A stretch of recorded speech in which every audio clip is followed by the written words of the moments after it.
राजा साहब, ये कौन भिखारी इस वक्त हमारे पांव को छूकर हमारे जूतों को गंदा कर रहा है? मैं भिखारी नहीं राजा साहब, दया सागर आपसे अपनी गलती की माफी मांगने आया। उस दिन आपको धोखा देकर जो मैंने आपसे रुपए ऐंठ लिए थे, उन्हें सूद समेत आपको वापस लौटाने आया हूं। सिर्फ रुपए लौटाने आए हो? वो शादी वाले दिन तो तुमने हमारी बेइज्जती की थी, सबके सामने हमें झूठा साबित किया था, जूते खिलवा कर वहां से भगाया था, उसका क्या होगा? आप चाहे तो अपने पुराने जूते से मुझे मार सकते हैं या चप्पल कीचड़ में डुबो डुबो कर मुझे मार सकते हैं, लेकिन सबके सामने नहीं, अकेले में। हम सब जानते हैं अब तुम्हारा वो पुराना वफादार नौकर गद्दार बनकर तुम्हारे सामने खड़ा हो गया है।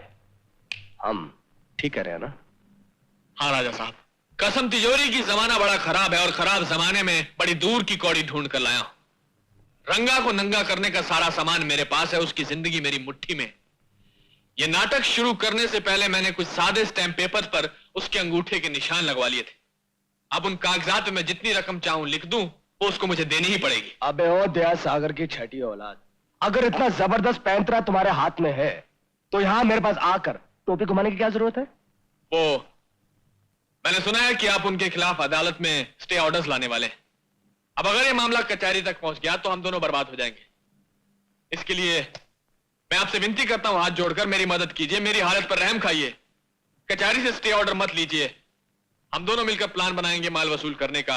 दिमाग मेरा और ताकत आपकी। चुप! दिमाग भी हमारा और ताकत भी हमारी।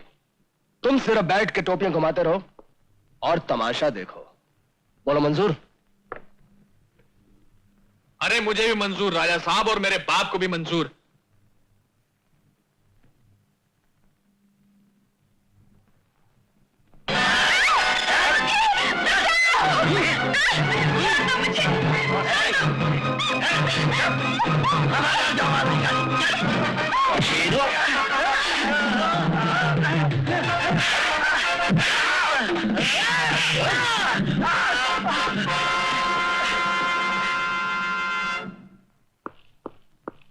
सीता, सीता, सीता, लक्ष्मी जी। तू कहां चली गई थी? जल्दी से पानी लेकर आ। अभी लाई। सीता,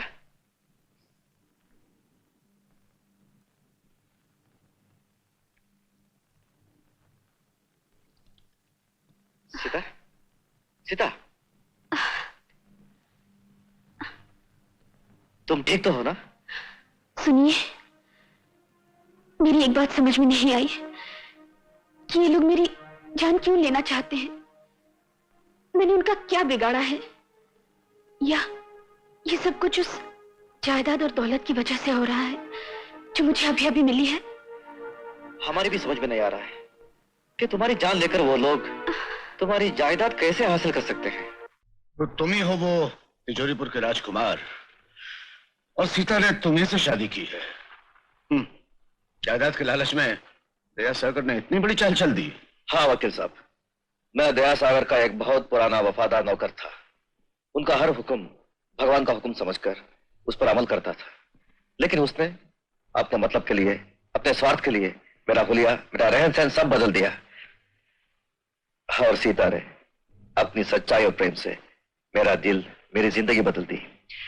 मेरी वजह से सीता की जिंदगी खतरे में पड़ गई। लेकिन वकील साहब, मुझे यह मालूम नहीं पड़ रहा है कि सीता की जान लेकर दया सागर जायदाद कैसे हासिल कर सकता है।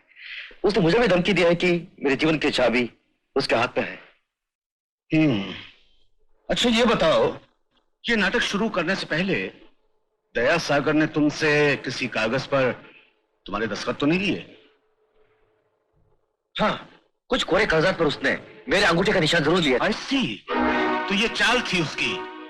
मतलब ये कि अगर वो तुम्हारी पत्नी को मारने में कामयाब हो गया तो कानूनी तौर पर वो जायदाद तुम्हारी हो जाएगी, और वो उन कागजात की मदद से तुम्हारी जायदाद तुमसे छीनकर खुद हड़प कर सकता है। देखो, जब तक वो कागजात उसके पास हैं, तुम्हारी पत्नी की जान को खतरा है। तुम किसी भी तरह वो कागजात वापस लाने की कोशिश करो। मैं उन कागजात को किसी भी कीमत पर हासिल करके रहूंगा। अब तो चाहे मेरी जान भी क्यों ना चली जाए, मगर सीता की जान पर आंच नहीं आने दूंगा। गुड, मैं चलता हूँ वकील साहब। और सुनो, एक बात और, ये सारी बातें ये सच्चाई जो तुमने मुझे बताई है कल पे जाके सीता को जरूर बता देना, ताकि बाद में तुम दोनों में गलतफहमी पैदा ना हो और वो तुम्हें धोखेबाज ना समझे। जरूर वकील साहब। अरे यार, तुमको कुछ शर्म है कि नहीं? फिर आगे लगाए बुझाई करने के लिए। उस शादी वाले दिन तुम्हारी क्या दुर्गत बनी थी, भूल गए तुम? आप एक बार मेरी बात तो सुन लीजिए। अगर गलत निकले जो सजा चोर की वो सजा मेरी। अच्छा बोलो क्या है? बोलो। तुम लोगों के हाथ बंधे हुए हैं, होंठों में टांके तो नहीं लगे हुए? बताओ, तुम लोग सीता देवी का कत्ल क्यों करना चाहते थे? बोलो। हम तो किराए के गुंडे हैं, हमको इन्हें कत्ल करने की कीमत मिली थी। हमारी बेटी को कत्ल कराने की कीमत? कौन कत्ल कराना चाहता हमारी बेटी को? ये सब क्या है? ये लोग कौन हैं? वाह, क्या एक्टिंग कर रहा है? एक्टिंग? कैसी एक्टिंग? अच्छा, कैसी एक्टिंग? कलाकार साहब, तुम्हारा नाटक फ्लॉप हो चुका है, पर्दा गिर चुका है, और पर्दा गिराने वाले हैं ये लोग। बतलाओ, सीता देवी का कत्ल करने के लिए तुम्हें किसने भेजा था? किसी ने हमें पैसे दिए थे मालकिन को जान से मार डालने के लिए। क्या बकवास करता है पाजी? हम तो तुम लोगों को जानते तक नहीं। राजा साहब, ये किराए के आदमी लाकर हमें बदनाम करने की कोशिश कर रहा है। अच्छा, अगर तुम वाकई सच्चे हो तो एक बात बताओ, तुम सचमुच के राजा हो? तिजोरीपुर के जमींदार हो या ढोंग करके हमें धोखा देने आए हो? बोलो ना। हाँ, लग गया ना बोलती पे ताला। नामदेव जी, ये राजा तो एक तरफ भिखारी कहलाने के लायक भी नहीं है। ये एक नंबर का गुंडा, बदमाश, लोफर आदमी है जो पैसे के लिए दुनिया का कोई भी नीच काम कर सकता है। नामदेव जी, इसके पास तो रहने के लिए घर भी नहीं है, जमीन पे सोता इधर जमींदार बनकर आ गया। खामोश, बहुत हो चुका।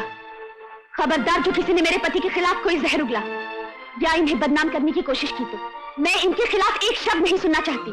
तुम चुप रहो सीता, बीच में मत बोलो, पूरी बात सुन लेने दो। हाँ फिर? इसने आपकी बेटी के हिस्से में आए हुए जायदाद को हड़प करने के लिए एक चाल चली। जमींदार बनकर आया, आप लोगों से ताल्लुकात बढ़ाए और आपकी बेटी से शादी कर दी, और अब इन्हें मारकर इनकी जायदाद पर कब्जा करके यहां से रफू चक्कर हो जाना चाहिए। खामोश! फरेबी, धोखेबाज! अगर ये झूठ है तो फिर ये बता, उस रोज जब वकील साहब कागजात लेकर यहाँ आए थे तो तू घबरा कर क्यों भाग गया था? बोल, है कोई जवाब? इस वक्त सारे सबूत मेरे खिलाफ है। अगर मैं आपसे सच भी कहूंगा तो आपको विश्वास नहीं आएगा, कोई मेरे विश्वास नहीं करेगा। सीता, यह सच है कि मैं गुंडा था, जाहिल था, वहशी था। यह भी सच है कि लोगों को मार मार कर पैसे वसूल करना मेरा धंधा था। लेकिन यह सच नहीं कि मैंने किसी का खून किया। यह सच है कि जिस दिन से तुम मेरी जिंदगी में आई, मेरी दुनिया ही बदल गई। मैंने तो एक जानवर की तरह इस संसार में जन्म लिया, मगर इंसान बनकर मेरा जन्म उस दिन हुआ जब मैं तुमसे मिला। तुम जिस राम की पूजा करती हो, मैंने उसी राम के सामने हाथ जोड़कर कसम खाई थी कि मैं जान दे दूंगा मगर अपनी सीता पर आंच नहीं आने दूंगा।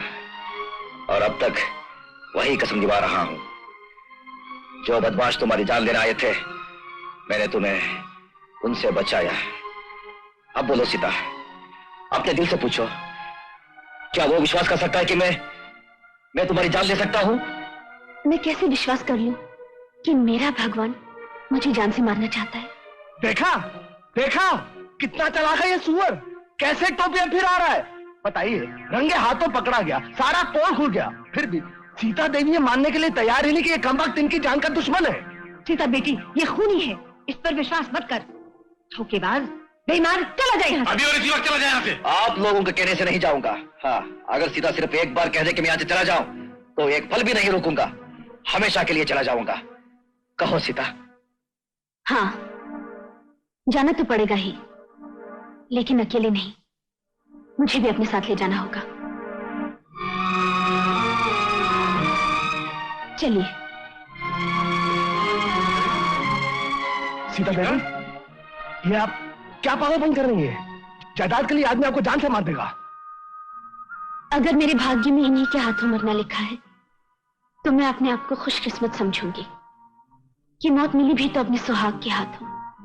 ये सारी दौलत, सारी जायदाद सब एक तरफ और इस मंगलसूत्र की कीमत एक तरफ। चलिए।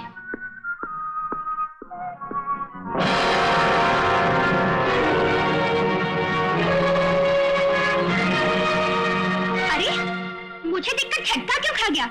मैं चंदा हूँ, कोई बिजली का करंट नहीं हूँ। और ये तुम दोनों एक दूसरे का हाथ थामे कहाँ रहे हो? हाँ? चंदा, तेरा नाटक अभी तक खत्म नहीं हुआ क्या रे? तूने मुझे क्या वचन दिया था कि इसे छोड़कर पूनम की रात को तू मुझसे मिलने आएगा? कहा था ना? मैं कितनी देर तक तेरा रास्ता देखती रही और जब तू नहीं आया तो मैं खुद यहाँ चली आई तुझे याद दिलाने के लिए। ये तुम क्या कह रही हो? सच ही तो कह रही हूँ। तुम्हारा नाटक अब इसके साथ खत्म। नाटक? हाँ, तुम्हारी शादी इसके साथ सिर्फ एक नाटक था। नहीं, तुम झूठ बोल रही हो। मुझे झूठ बोलने की क्या जरूरत है? तू पुतले की तरह चुप क्यों खड़ा है? बता दे इसे कि तूने मुझे वचन दिया था या नहीं दिया था। और क्या ये सच कह रही है? आप नजर क्यों चुरा रहे हैं? उस दिन तो आपने कहा था कि ये लड़की पागल है, ख्वाब के पीछे पड़ी हुई है। आज ये घर के अंदर तक चली आई और आपके सामने बोल रही है और आप चुप खड़े हैं। मेरी नजर से नजर मिलाकर जवाब दीजिए, क्या ये सच कह रही है? वो शादी, प्रेम सब झूठ था, नाटक था। बोलिए, मुझे जवाब दीजिए, जवाब चाहिए मुझे। सीता, बात यह है कि अरे रंगा, तुझे क्या हो गया है? तू इतना घबरा क्यों रहा है? साफ साफ बोल ले कि तेरा मेरा क्या रिश्ता है। कह दे इसे कि तेरा मेरा जल्दी ही ब्याह होने वाला है। चंदा, अरे मान जा, हार गया है, चोरी पकड़ी गई है, फिर भी तो भी फिर आ रहा है, अपनी करतूतों में पर्दा डाल रहा है। सारा शहर जानता है कि तू और चंदा एक दूसरे से प्यार करते हैं। आपको और कोई सबूत चाहिए कि इतना काफी है?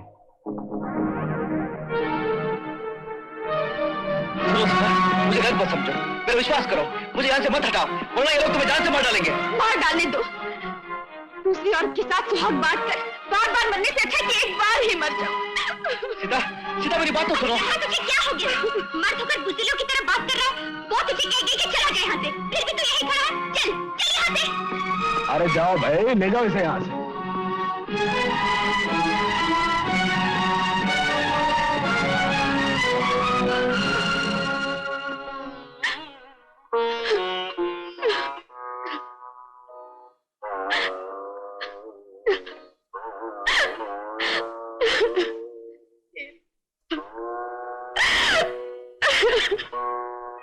सच कह रहा है रंगा? हाँ चंदा, ये सब कुछ जब शुरू हुआ था उस वक्त नाटक ही था, लेकिन वो नाटक चलते चलते सच्चाई में बदल कर रह गया। मैंने नाटक समझकर ही सीता के गले में मंगलसूत्र बांधा था और उस मंगलसूत्र ने मेरी आत्मा को बांध दिया। उसका प्रेम, उसकी मासूमियत मेरे दिल की गहराइयों में उतर गई। चंदा, एक तरफ सीता की जिंदगी बहुत खतरे में है और दूसरी तरफ मुझे मौका ही नहीं मिल रहा है कि मैं उसे समझा सकूं कि सच्चाई क्या है। मेरी समझ में कुछ नहीं आ रहा है कि मैं क्या करूं। मुझे माफ कर दे रंगा। अगर मुझे जरा भी पता होता तो मैं तेरी खुशियों के बीच में कभी नहीं आती। चंदा तो रंगा की दीवानी है ना। अगर रंगा की खुशियों की इमारत चंदा की लाश पर खड़ी हो सकती है तो मैं उसके लिए भी तैयार हूँ। रंगा, बुजुर्गों का कहना है ना कि रिश्ते ऊपर से लिख कर आते हैं। तेरा रिश्ता भी उसके साथ ऊपर से ही लिख कर आया था और मैं अनपढ़ तकदीर की इस लिखाई को पढ़ न सकी और तेरे साथ अपना नाम जोड़ बैठी। जा रंगा जा, सीता की जिंदगी की रक्षा करना अब तेरा सबसे बड़ा फर्ज है। चंदा।